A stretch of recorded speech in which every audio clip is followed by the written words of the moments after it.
If you look at this map that is on this slide here, you can see the various regions where the major countries at the time that were in the Americas, the British, the French, and the Spanish, had control. So you can really see that the British were really focused right there on the New England coast, on the east coast, the Atlantic coast, with the exception of Florida, and the French controlled a major section of the middle.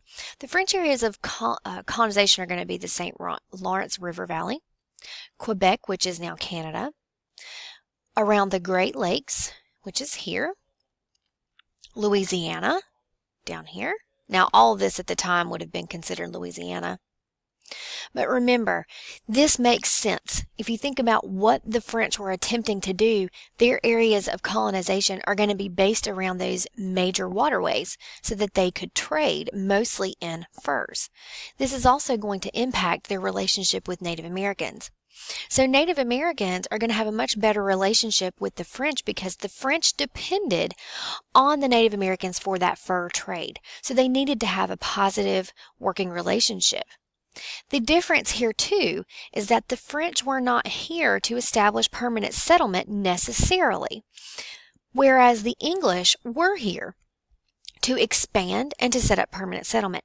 That makes a big difference to Native Americans because remember, Native Americans, this is their land, that's how they felt, and that we were invaders. So this is going to be a major difference between the French and the English when it came to relationship with Native Americans. So the Native Americans are going to resist this idea of expansion that the British are going to bring with them into the colonies, and they're going to end up allying themselves with the French. They're going to fight alongside them against the British.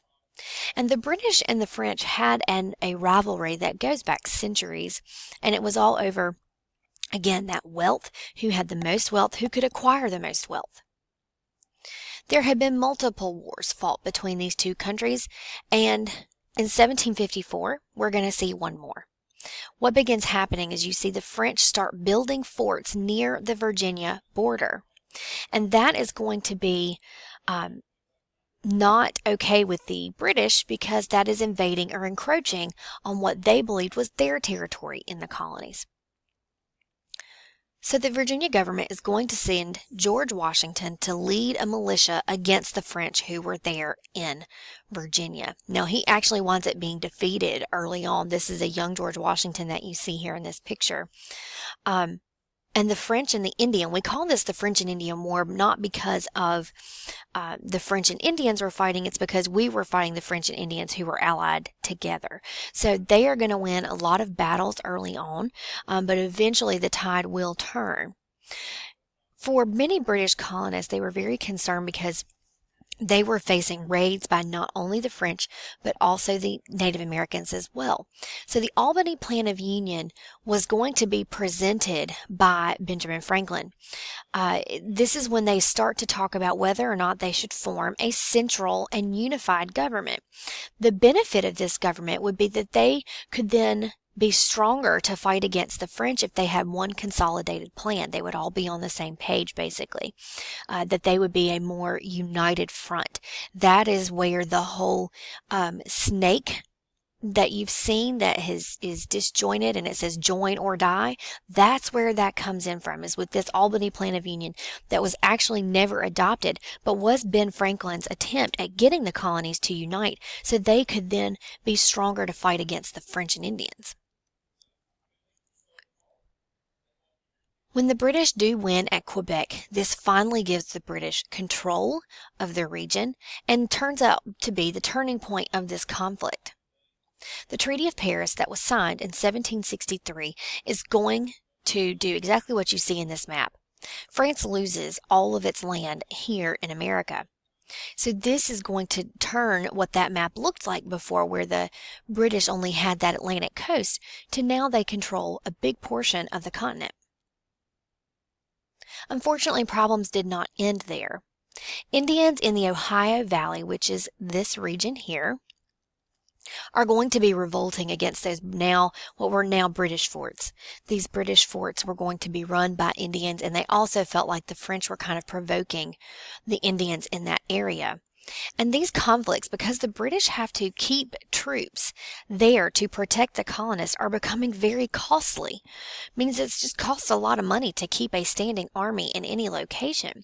So this whole war, the French and Indian War, and then the aftermath is going to cause Great Britain to go into a lot of debt, which is going to require them to have to come up with some more revenue to pay for all of this. So this is it's all of that debt related to the French and Indian War that is going to cause them to start actually taxing the colonists. They believed that it was, since the colonists were the ones benefiting from this protection of the British Army, that they should be paying their fair share in taxes. So what happens is there were so many conflicts with Native Americans that the British are going to pass what's called the Proclamation of 1763, and this is important. This stated that the colonists were not allowed to expand and cross the Appalachian Mountains, which you see here. Now, this is going to anger many colonists because many colonists fought in the French and Indian War because they believed they had the promise and the opportunity to then, after the war was over, to then expand westward. That was the whole reason many of those colonists fought. They wanted to have access to that land. They wanted to be able to move into that region. So this is going to make them very angry when the British are going to tell them that they are no longer allowed to do that. But remember, the British motivation in passing the Proclamation of 1763 was to prevent them from having to keep this standing army readily available in the colonies because it was costing so much money. And of course, the colonists are going to completely ignore that law. They're going to continue expanding westward. And as they do, you see it says right here on this map, this was an Indian reserve. They begin to provoke the Indians to try to push them out, which is going to lead the Native Americans to then retaliate and attack these settlements, which again leaves the British with no choice but to defend their colonists. The British were in a tremendous amount of debt. Wars are very expensive. It costs a lot of money to fight a war, and Britain had just left this war, the French Indian War, also known as the 7 Years' War. You need to know it with both names, but this war was very, very expensive. And now, after the war is over, they're having to leave a standing army in the colonies, meaning they don't leave. They are going to be stationed there on a fairly permanent basis. And this is very expensive. So what begins to happen is the British need a way to pay for all of this. So this is when they start instituting these various trade restrictions and putting taxes on the colonies in order to raise some money to pay for this. But you know, just like when we did our mercantilism activity, that they are going to be smugglers who try to avoid paying these taxes just so that they can make more profit.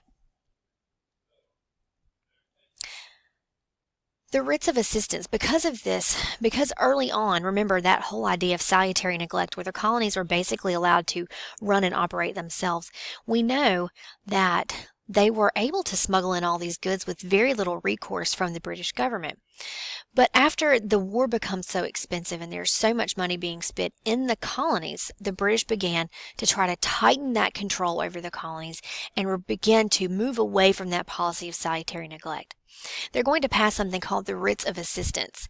Now, the writs of assistance were very general search warrants that were issued by British authorities to catch smugglers. Now, I say they're very general because they could search ships, warehouses, people's homes in search of smuggled goods.